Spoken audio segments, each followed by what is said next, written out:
کہ مجھ جعفر صادق کے لیے علی کی اولاد ہونے سے زیادہ علی کا موالی ہونا زیادہ پسند ہے۔ ایک دو چیزیں ہیں، ایک اولاد ہونا، ایک آل بیت کی اولاد ہونا، ایک ذریت مصطفیٰ و مرتضیٰ ہونا، اور ایک یہ ہے کہ مصطفیٰ و مرتضیٰ کی ولایت کا پیروکار ہونا۔ ان دونوں میں کس کی فضیلت زیادہ ہے، کس کا مقام زیادہ ہے؟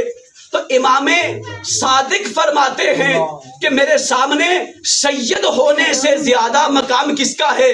جعفر صادق فرماتے ہیں اپنے بابا علی کی ولایت پر چلنا یہ میرے لیے زیادہ قابل کیا ہے احترام اور قابل اتباع ہے، اور یہی ولایت ہے غدیر میں جس کا اعلان ہوا۔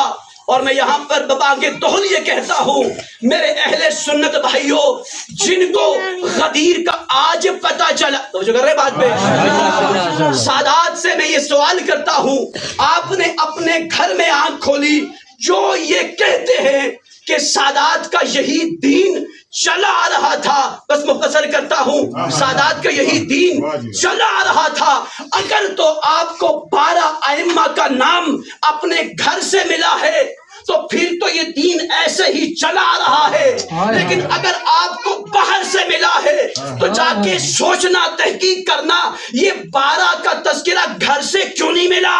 یہ بچوں کو غدیر مجالس سے ملا، گھر سے کیوں نہیں ملا؟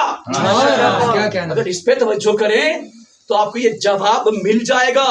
بھئی کتنے مظلوم ہیں سید، 15 شعبان کی رات کو مورے جلاتے تھے، لیکن یہ معلوم نہیں تھا یہ اس کس کی یاد میں ہو رہے ہیں، یہ اس ہستی کی یاد میں ہو رہے ہیں جسے دنیا مہدی قائم کے نام سے جانتی ہے۔ بھائی کہتے ہیں کیوں ہی چلا آ رہا تھا۔ آپ کو یاد ہوگا، جو میری عمر کے جوان، جو میری عمر کے افراد ہیں ان کو یاد ہوگا 10 محرم کو معلوم نہیں ہوتا تھا کہ آج ہوا کیا ہے، بس اتنا معلوم تھا چاول بنا کر، نیاز بنا کر قبروں میں جا کے کھا لینا ہے۔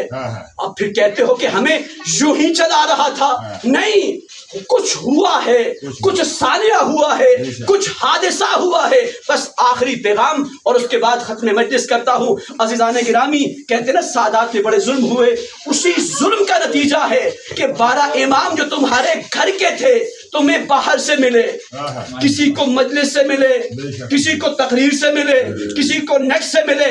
ایک میرا دوست ہے، رشتہ دار ہے، اس نے کہا یہ سلسلہ یوں ہی چلا آ رہا ہے۔ میں نے کہا بتاؤ 12 ائمہ کے نام تمہیں گھر سے ملے ہیں یا باہر سے ملے ہیں؟ 5 سال پہلے مجھ سے سوال کیا، 5 سال کے بعد مجھے ملا، اور اس کے بعد دیکھا تو مکمل میری بات کی تائید کر رہا ہے۔ تمام تاریخی حقائق کو پڑھ کے کہتا ہے کہ میں نے 5 سال ریسرچ کی ہے، پڑھا لکھا انسان تھا، 5 سال ریسرچ کی ہے، اور ریسرچ کرنے کے بعد اس ریزلٹ پہ پہنچا ہوں کہ مجھے 12 امام گھر سے کیوں نہیں ملے، مجھے 12 امام گھر سے